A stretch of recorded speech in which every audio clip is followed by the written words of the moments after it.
Hi friends, நம்ம இப்போது ஜவ்வரிசியை வச்சு பாரம்பரிய முறையில் எப்படி ஸ்வீட் பண்ணலாம் சொல்லிட்டு இந்த வீடியோவில் பார்க்கலாம் ஃப்ரெண்ட்ஸ். வாங்க ஃப்ரெண்ட்ஸ், வீடியோக்குள்ளே போகலாம். இதுக்கு ஒரு பாத்திரத்தில் ஒரு 150 கிராம் ஜவ்வரிசி எடுத்துக்கிறேன். இது வந்து லைலான் ஜவ்வரிசி, அதாவது குட்டி குட்டியாக இருக்கும், பெரிய ஜவ்வரிசி எடுக்கலை.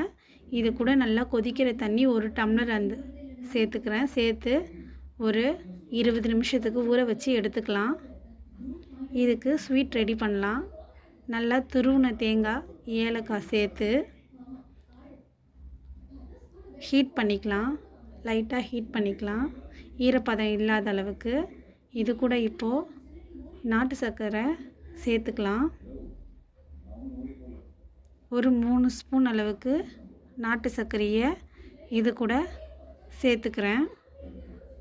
சேர்த்ததும் நல்லா கிளறி விடுறேன். இந்த மாதிரி நல்லா கிளறி எடுத்துக்கலாம். கிளறி எடுத்ததும் இது தனியாக வச்சுட்டு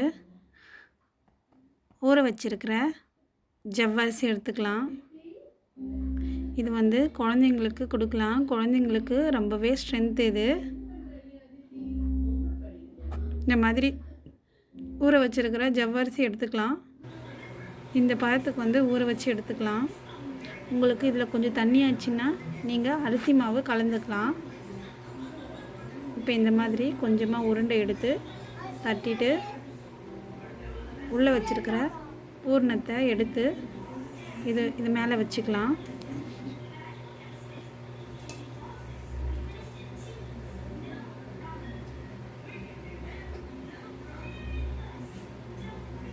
இது மேலே வச்சதும் மறுபடியும் இன்னொரு லேயர் எடுத்து இது மேலே வச்சுக்கலாம். அப்போ தான் உருண்டை பிடிக்கிறதுக்கு வந்து கரெக்டாக இருக்கும். இல்லைன்னா உருண்டை பிடிக்க வந்து ரொம்ப கஷ்டமாக இருக்கும்.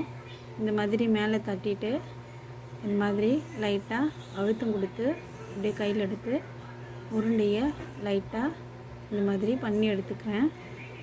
எனக்கு 100 கிராம் ஜவ்வரிசியில் 4 உருண்டை கிடச்சிது. ஜவ்வரிசி வந்து உடம்புக்கு அவ்வளோ நல்லது.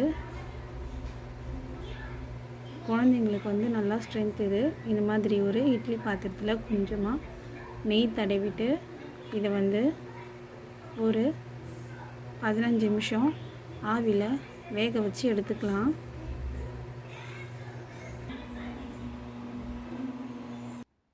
பாருங்கள், இப்போது நம்மளோட சுவையான ஜவ்வரிசி ஸ்வீட் வந்து ரெடி ஆகிடுச்சு. இது மேலே லைட்டாக அந்த தேங்காய் நாட்டு சர்க்கரையை தூவி சாப்பிட்டோன்னா அவ்வளோ டேஸ்ட்டாக இருக்கும்.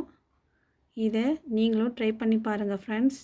குழந்தைங்களுக்கும் பண்ணி கொடுங்க. ஸ்கூல் விட்டு வர பசங்களுக்கு டக்குன்னு செய்யக்கூடிய ஒரு ரெசிபி தான். Thank you friends.